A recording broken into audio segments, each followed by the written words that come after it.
Halo pemirsa, kita berjumpa lagi dalam program Saung Bercakap. Nah, saat ini saya sudah pegang, ini salah satu hasil dari karyanya Bang Edi Dharma, sangat luar biasa. Ini tema-tema internasional banget ya pemirsa ya. Namun di sini juga masih banyak sekali karya-karya dari Bang Edi Dharma. Jadi Bang Edi Dharma ini merupakan salah satu kartunis Jambi yang tidak hanya kiprahnya di Jambi saja, tetapi juga sudah melaju ke taraf internasional dengan karya-karyanya yang sangat luar biasa. Kita akan mengobrol lebih lanjut bersama kartunis Jambi ini. Penasaran kan Anda seperti apa orangnya? Sudah hadir di sebelah saya. Langsung saja kita sapa. Halo Bang. Halo, Wah, Mas. gimana kabarnya Bang? Sehat Baik, Bang? baik, sehat. Wah, ini saya mau sedikit berbincang bersama Ya. Abang ya. Kita mau mengupas abis nih seorang sosok Edi Dharma, bagaimana kiprahnya ya. Ini Abang awalnya, tapi sebelumnya kita sekarang sedang di galerinya Abang nih Bang ya. Ya, ini studio lah tempat ruang kerja saya. Ruang Hari-hari kerjanya. ya. Wah, ini ditampilin banyak sekali karya-karya Abang. Ini dari mana saja Bang? Macam-macam. Macam-macam Sini ya? kalau yang di atas itu paling ada beberapa pajangan karya ya untuk latihan skate potret wajah. Oke. Terus juga ada beberapa kartun koleksi nih. Mana kartun Seperti koleksinya? Ada beberapa yang saya ikutin. Ini di KPK. Heeh. Terus itu kompetisi di Jerman, yang di atas di Malaysia. Banyak lagi. Ini ada karya yang pertama kali dibuat nggak? Kalau pertama kali mungkin arsip ya, Oh, itu sudah yang diarsip ya? udah jadi beberapa. Oh, yang kirain dipajang di sini juga media gitu. cetak ada juga tuh di Oh, belakang. ada ya? Ada. Oke, nanti kita lihat ya. Bang, ini awalnya menjadi kartunis Jambi. Iya. Ini bagaimana sih kok bisa? Awalnya sih saya bergeraknya itu sejak dari kelas 3 SMA. Itu sudah hobi kartun, komik gitu. Memang kartun favoritnya apa, Bang? Kalau kartun favorit banyak sih. Kalau untuk komik itu ada Asterix Obelix. Oke, Asterix Ya, Obelix. Asterix Obelix. Saya juga hobi koleksi komik ya. Nah, kalau untuk kartun sejak kelas 3 SMA sudah saya mengirimkan di surat-surat kabar lokal. Oh, gitu. Walaupun siswa, tapi saya kirim. Tapi senang rasanya kalau dimuat di surat kabar Oh, lokal. saat itu cuman mengirim saja atau ada perlombaan, ada apa? Tidak, gitu? mengirim saja, Oh, mengirim mengirim saja. Oh, sudah berapa banyak ini surat kabar lokal yang kemarin waktu SMA dikirim? Ada 1-2 sih, tidak begitu banyak karena di lokal ini tidak begitu banyak surat kabar. Nah, akhirnya begitu tamat sekolah, saya di keseni rupaan lah di bidang lukis, gambar. Oke. Ikut juga beberapa pameran eksibisi dengan teman-teman di Sumatera. Tetapi menekunin benar dunia kartun itu ketika bekerja di media massa. Oh, oke. Baik, Bang, awalnya menjadi seorang kartunis itu ada tantangan nggak? Ada kesulitan atau apa gitu? Tantangan risikonya sudah pasti ada, apalagi kita membuat karya kartun ya, Apalagi editorial di sebuah surat kabar. Beritanya itu panas, kita menampilkan tokoh atau sosok yang diberitakan. Kalau untuk di ruang istilahnya nasional ya, itu sudah dianggap style gaya ya, tidak jadi persoalan, itu hanya sebuah karya media. Tapi kalau kita di lokal itu terkadang ada rasa ketidaksenangan atau merasa dilecehkan dengan karikatur, itu yang mesti kita hindarin sebagai kartunis media. itu menyikapinya seperti apa, Bang? Menyikapinya banyak ragam sih. Ada yang ini ya, yang tokoh di daerah itu yang tidak paham masalah hukum dan juga tidak paham masalah karya media. Dia melihat konteksnya kalau di karikaturi itu mengejek pribadi dia gitu. Oh, gitu. Nah, jadi kita terkadang berjuanglah bersama redaktur untuk supaya kalau ada kejadian seperti itu kita memberi pemahaman tentang dunia kartun kepada masyarakat. Oke, ini Abang kan dari kelas 3 SMA ya? Iya. Untuk memulai karir sebagai kartunis Jambi ini ya. Jadi setelah SMA, Abang melanjutkan pendidikannya masih sejalan dengan ini? Di seni rupa tapi tidak selesai karena dulu biaya sendiri ya. Itulah alternatif Mandiri, untuk Bang, ya? alternatif saya supaya karya saya bisa diperlihatkan ke masyarakat dan saya juga mendapat finansial. Itu sebabnya saya bekerja di beberapa media di Jambi. Di Jambi, oke, luar biasa. Ini udah dari SMA ya kan, udah mengirim beberapa file-file ataupun dokumen-dokumen tentang kartun Jambi ya kan, dan diterima dengan baik ya. Awalnya sih ada ya macam-macam ya. Yang namanya lika-liku kehidupan terkadang dimuat, kadang nggak dimuat ya. Maklum lah kita freelance ya. Tapi begitu orang udah kenal nama kita pasti dimuat. Oke. Abang awalnya kan membuat kartun apa bisa dibilang inilah karikatur ya. Iya. Karikatur. Ini awalnya kan membuatnya dari komik ya, lihat dari komik. Atau memang ada pembelajaran-pembelajaran? Nah, kalau kita membuat kartun atau editorial dan pemberitaan itu biasanya kita mengkonsumsi berita. Oh, dari berita. Apa berita yang hangat atau berita yang harus kita kemukakan ke masyarakat, informasinya ya. Itu dan juga dengan bantuan redaktur media gitu. Supaya karya kita tadi diterima dengan masyarakat tetapi tidak membuat kegaduhan di masyarakat. Abang melihat referensi-referensi karya yang akan abang tampilkan itu dari mana biasanya? Oh, kalau bacaan ya, bacaan atau penguatan ilmu itu banyak sih dari bermacam-macam karakter komik. Saya termasuk orang yang hobi mengkoleksi komik, karya kartun. Dan itu bukan hanya kartunis di dalam negeri, bahkan komik-komik luar juga saya hobi. Dari kecil itu kadang menyisihkan uang jajan untuk membeli komik ya. Oke. Bukan obat batuk ya. Baiklah, nanti kita akan berbicara lagi ya lebih lanjut bagaimana sosok dari Bang Edi Dharma ini, tapi kita harus jeda dulu pemirsa. Kita akan kembali setelah pesan-pesan berikut ini. Tetaplah bersama kami di Sang Bercakap.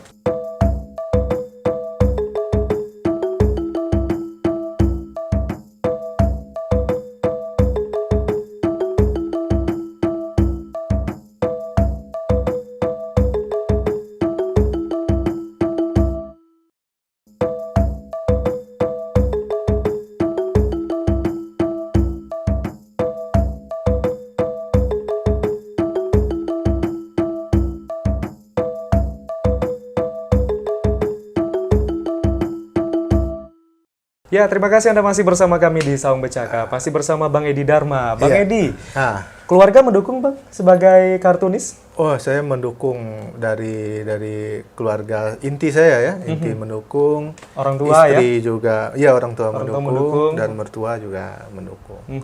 Ini kalau sudah didukung ini enak lah jalannya jadinya Bang ya? Ya, kalau awal-awalnya sih memang ya kita pekerjaannya beda ya dengan pekerjaan lain yang rutinitasnya istilahnya anggaplah pegawai ya kan yang rutin dari jam 7 sampai jam 4 gitu ya. Sementara kerjaan kita ini terkadang tidak menentu gitu. Tidak menentu, apalagi media sedang transisi ya sekarang ya. Kita mencari pekerjaan alternatif lainnya. Kalau sekarang yang rutin yang diberikan hasil-hasil karya Bang? Kalau beberapa tahun yang terakhir ya, karena media masih ini ya, masih tidak ada masalah. Saya banyak bekerja di beberapa media lokal. Bahkan ada kontributor juga di beberapa media nasional ya. Tetapi setelah media transisi, jadi untuk terbit ke masyarakat aja terkadang ada permasalahan masalah industri gitu. Jadi saya mencari alternatif bagaimana ilmu yang saya miliki bisa berguna dengan masyarakat. Dan saya mendapat tawaran ada beberapa sekolah dan sanggar-sanggar seni untuk mengajar anak-anak. Oke, itu menggambar juga ya? Ya, pada intinya lebih kepada menggambar. Menggambar ya? Ya, tetapi diselip lah ada anak-anak yang kurang cukup umur itu kita mengajari teknik mewarna. Ini boleh diceritakan sudah kemana saja Bang? Cerita awalnya sih sebelum saya di media, bekerja di media kan, saya di Jambi ini agak sulit sih bertemu dengan kartunis, langka gitu. Dan saya merasa waktu itu sendiri gitu. Tetapi teman-teman seni lainnya seperti lukis dan seni-seni grafis dan lainnya itu sangat banyak, sangat populer pada waktu itu. Dan saya berteman dengan teman-teman seperti itu, mengikuti pameran baik itu di Jambi, se-Sumatera, bahkan pameran Nusantara. Oke. Kalau di Jambi Bang, ini sering ngikutin pameran siapa saja Bang? Lukis pada umumnya. Dari pemerintah juga ya? Atau dari komunitas? Dari pemerintah, UPTD, Taman Budaya itu pun jarang, hanya 1 kali setahun. Jadi saya ikut kegiatan itu, ada kegiatan seperti pameran Nusantara. Nah itulah di situ awal saya mengenal beberapa kartunis di Indonesia. Kalau dulu kan hanya menonton di Jambi gitu. Iya, Media massa seperti medsos, Facebook itu nggak ada. Jadi kita komunikasi memang sangat terbatas pada waktu itu. Iya. Jadi waktu pameran Nusantara yang keempat yang saya ikutin, itu di Jakarta sedang mengadakan kegiatan ngartun bareng. Ngartun bareng. Temanya Laga Jakarta. Di situ banyak kartunis-kartunis yang sudah kita kenal di beberapa media ternama. Disitulah awal perkenalan saya dengan beberapa kartunis di Indonesia. Jadi berkumpul semua Bang Ya, dan- saling sharing ya. juga Bang ya. Ya, dan puncaknya mengikuti pameran kartun bersama yang disponsori oleh KPK. 1001 kartun anti korupsi. Itu salah satunya tadi ya? Ya, itu salah satu Oke. karya saya. Kalau di luar negeri Bang? Kalau cerita di luar negeri dulu tidak, karena saya di lokal ya, di daerah gitu, itu komunikasi terbatas. Jadi karena komunikasi sudah terjalin dengan para kartunis yang setanah air, baru saya mengetahui ada event-event internasional. Kalau dulunya nggak tahu. Yang mulai saya debut di tahun 2019 ini. Debut dan akhirnya membuahkan hasil. Saya juara 3 di Malaysia, Oke. itu sebanyak 80 negara. 80 negara. Dan mewakili Indonesia saya. Waktu itu temanya disodorkan kita tentang keselamatan dunia. Keselamatan dunia. Oke. Di sini ada beberapa, kayaknya ada pertukaran karya juga ya Bang Ya, Ini boleh diceritakan nggak Bang? Ini pertukaran karya-karya ini Iya. dari teman-teman dari mana saja Iya. gitu loh Bang? ini adat istiadat kita sebagai kartunis itu saling tukar cenderamata berupa kartun gitu. Jadi setiap acara itu wajib Bang iya, ya iya. untuk tukaran Bang ya? Kalau yang dari sebelah kanan ini yang hitam putih itu dari daerah Kelantan, itu pelukisnya ya, kartunisnya. Dan yang satu lagi Pak Rosem itu dedengkotnya ya, kartunis Malaysia juga. Ada yang dari Singapura. Juga ada terakhir saya dapat dari Turki. Dari Turki Dari juga dapat. Turki. Nah, Abang kan sudah mendapat nih beberapa hasil karya dari teman-teman yang berasal dari luar Iya, iya. negara kan. Iya. Ini apa perbedaannya? Mungkin merasakan ada perbedaan nggak hasil karya Abang dengan perbedaan hasil karya mereka? Enggak. Kita saling tukar karya dan juga dia menganggap Indonesia lebih militansi kalau untuk kartun.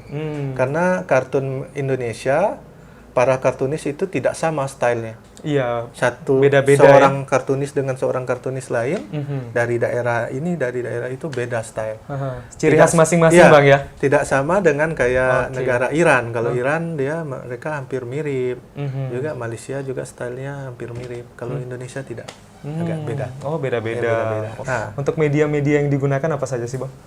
Medianya sih sederhana saja sih. Kalau saya sih perpaduan ya antara media konvensional manual dengan komputer gitu, Komputer, oke. atau digitalisasi. Lebih digital ya? Iya. Karena juga event yang kita ikutin yang internasional ya, Iya. itu kebanyakan lombanya waktunya mepet, terus cara mengirimnya dengan mengirim email kepada Panitia negara Oke. penyelenggara gitu. Penyelenggaranya ya. Oke, kalau Abang kebanyakan untuk hasil karyanya kalau di Jambi ini menggunakan media yang Kombinasi Kombinasi. antara manual dengan digital. Ada daerah-daerah mungkin itu siasat kita ya sebagai pemburu hadiah kartun ya. iya. Siasat kita, ada beberapa negara itu dia memang suka stylenya tuh style manual dengan menggunakan cat air, air, atau akuarel. Ada menggunakan pensil, dia tidak menyukai digitalisasi. Tapi pada umumnya negara-negara seperti Eropa dan negara yang berkembang itu tidak ada masalah dengan media. Oh, tidak masalah. Malah digitalisasi. Contohnya karya saya yang menang di Turki itu dibentuk digital, Oke. malah menang gitu. Malah menang ya? menang, Luar gitu. biasa. Juara 2 lagi. Jadi saya penasaran nih Bang, Abang membuat suatu hasil karya Ya, ini yang secara ya, manual ya, Bang. ya. Mungkin boleh langsung dipraktekkan Bang? Boleh. Iya. Ini buat Bisa gambar muka saya aja gimana Bang? boleh, nggak ada masalah. Kita mau lihat ya pemirsa ya. Ini kita akan melihat hasil karya dari Bang Edi Dharma. Saya agak deketan sedikit ya. Ini butuh konsentrasi Bang ya. Jadi saya bisa ganggu kan sambil ganggu Abang nih kan? Nggak, sambil bicara. Sambil ngomong nggak apa-apa ya. Ya. Tergantung orangnya Bang ya. Iya. Ada yang memang membuat suatu karya memang harus dengan penuh suasana yang hikmat gitu Iya, Bang ya. Tapi kalau Abang ini kayaknya lebih ke santai. Oke, Bang, kalau untuk prestasi-prestasi abang tadi kan sudah abang sebutin, di antaranya Iya. tadi kan ada yang di Turki Iya. dan juga ada di Malaysia. Iya. Nah, untuk prestasi-prestasi lainnya mungkin yang didapat dari Indonesia sendiri ataupun dari provinsi, Bang? Ada banyak sih kalau untuk di apa ya, di daerah kita ya, di lokal ya. Saya juga pemenang maskot pemilu. Maskot pemilu Iya, yang oleh KPU. 2017. Iya. Oke. Itu saya menangkan di situ, dan juga ada bermacam kayak maskot lah yang paling banyak menang. Itu maskot Porda, Porwil, Porkap, itu saya pernah memenangkan itu. Nah, kalau yang dari internasional, Bang, selain yang 2 tadi, Bang? Ada sih, tapi hanya nominasi. Nominasi. Ya, kalau untuk juara ya yang saya dapat kayak silver award ya, itu di Turki, terus di Malaysia mendapat 3 terbaik. Dalam waktu dekat ini ada nggak, Bang, kompetisi yang mau diikutin? Oh, banyak. Yang saja, sedang dalam pengiriman itu daerah Rumania, terus daerah Kroasia, ada daerah Meksiko, Kuba, Oke. dan Portugal mungkin terakhir. Portugal ini lebih kepada kartun media, harus terbit di media dia. Jadi itu dalam proses pengiriman sekarang, Iya, Bang, ya? Oke. Ini biasanya Abang media promosinya tuh lewat apa saja, Bang? Ada Instagram juga ya? Iya, kita menyentuh dunia medsos, Instagram, Facebook, terus juga, tapi rata-rata kalau di Jambi ini banyak yang kenal lah. Oke. Jadi mereka Jadi dapat referensi dari langsung baru, teman-teman ya. gitu ya. Langsung Siapa pesan, nih langsung, karikatur yang hebat? Ini ada Bang Edi Dharma gitu ya. Iya. Langsung direkomendasiin sama temennya gitu, Bang, ya. Iya.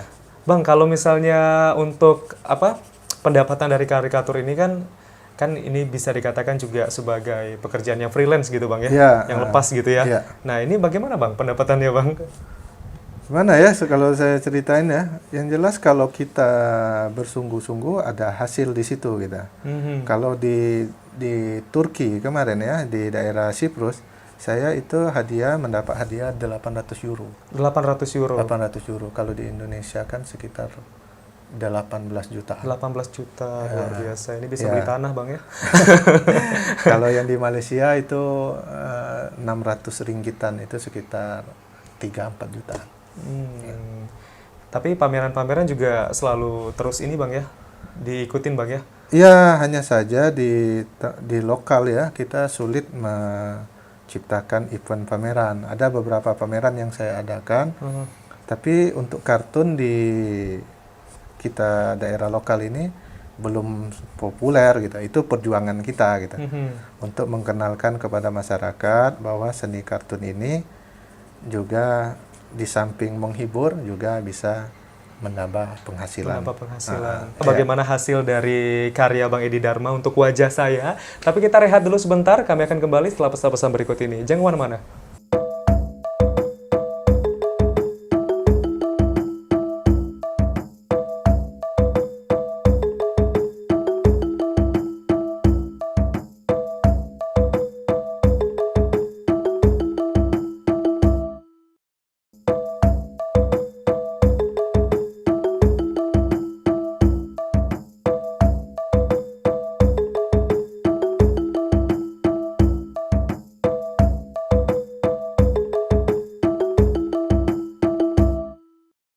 Nah, pemirsa, sepertinya ini sebentar lagi akan selesai untuk karikatur wajah saya ya.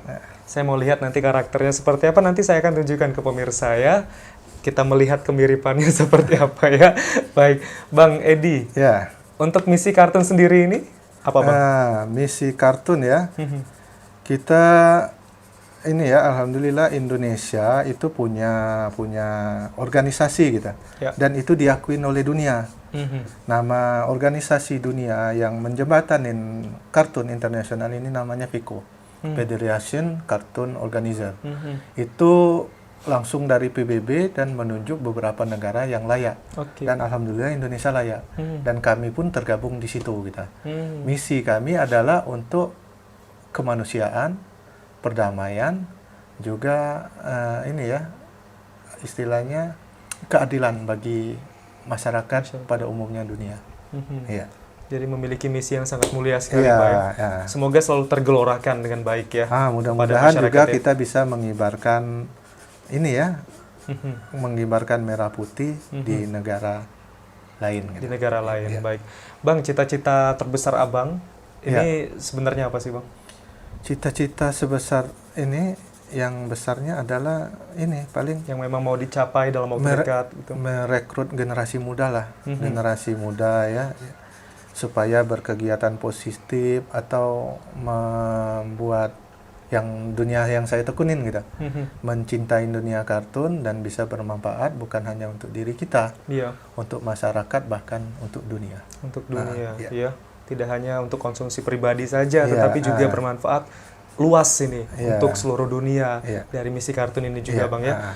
Bang, kalau untuk mungkin ada sesuatu yang ingin dicapai lagi, ini kan kayaknya Abang kan karyanya semakin hari kan semakin banyak, ya kan? Itu otomatis juga membutuhkan tempat yang lumayan luas juga, Iya, lebih benar, luas ya. lagi. Ya. Mungkin ada niat nggak untuk menambah lagi jumlah studionya Ya ataupun benar, galerinya? ini aja mungkin karena tempat kerja saya ini kecil, karya kan makin hari makin bertambah tuh. Iya. Jadi saya agak kesulitan untuk meletakkan karya-karya saya dan juga untuk menjalankan kegiatan seperti edukasi di sini karena rumah terlalu sempit. Jadi saya kebanyakan itu mengajar, saya yang datang ke tempat-tempat. Di ke depan harapan saya bisa membangun sendiri tempat itu, dan juga misinya adalah untuk edukasi kepada anak tentang kartun ini bermanfaat dan kartun ini baik untuk diri, untuk masyarakat dan bahkan untuk dunia. Baik. Ya. Ada yang mau disampaikan juga, Bang, untuk para kartunis-kartunis yang masih junior Oh, mungkin iya. dalam memulai suatu karya gitu Iya, di gini, Jambi? iya. Mungkin motivasi yang saya berikan adalah kartun ini kan bagian dari dunia gambar. Selama ini orang menganggap sepele dunia gambar itu apa gitu. Iya. Tidak sepopuler dunia lukisan yang harga lukisannya sekian. Dan itu juga nggak bakal laku lukisan kalau tidak orang membelinya dengan nama besar pelukis tersebut. Iya. Dan dunia gambar, bukannya saya membandingkan gitu, karena dunia gambar sama lukis itu sama kuatnya. Hanya saja media gambar itu medianya murah. Oke. Bisa kita dapat di toko-toko terdekat, ATK segala macam. Dengan media murah kita bisa berkreasi atau membuat karya yang kreatif tanpa beban gitu, tanpa memikirkan wah harus ada kanvas, harus ada cat segala macam. Dengan alat sederhana kita bisa membuat karya. Oke. Berarti selalu menciptakan ide-ide kreatif Iya. lah, Bang ya. Jadi untuk generasi muda, saya rasa tidak ada hambatan karena untuk material alat aja udah mudah didapat. Hanya mungkin lebih memperkaya wawasan, terus kurangin bermain gadget. Iya, lebih dia fokuskan untuk hal-hal positif ya gadget kalau ya. bisa menciptakan karya. Menciptakan karya. Bukan hanya mengkonsumsi karya orang lain. Oke, jangan menjadi penjiplak, Bang Iya. ya. Harus menciptakan memang hasil karya pribadi, Bang ya. Iya. Baik, ini sudah berapa persen, Bang, untuk karikaturnya, Bang? Ini kurang lebih 60% sih. 60%. 60%. Oke, nah pemirsa ini sepertinya sebentar lagi bakal selesai, tapi kayaknya kita sudah berada di penghujung acara nih di Saung Bercakap. Bang Edi, terima kasih sudah bercakap bersama kami, Bang ya. Di program Saung Bercakap, saya doakan semoga sukses terus untuk karya dan juga untuk profesi Abang sebagai kartunis Jambi. Semoga semakin dikenal, Bang ya, di mata internasional, Bang ya. Tapi kalau tidak dirapikan ini sudah bisa dilihat ke pemirsa nih. Oh gitu ya. Dikit lagi deh kalau gitu dikit ya. lagi ya. Nanti kita tampilin di akhir acara ya. Terima kasih sudah menyaksikan Saung Bercakap. Sampai jumpa.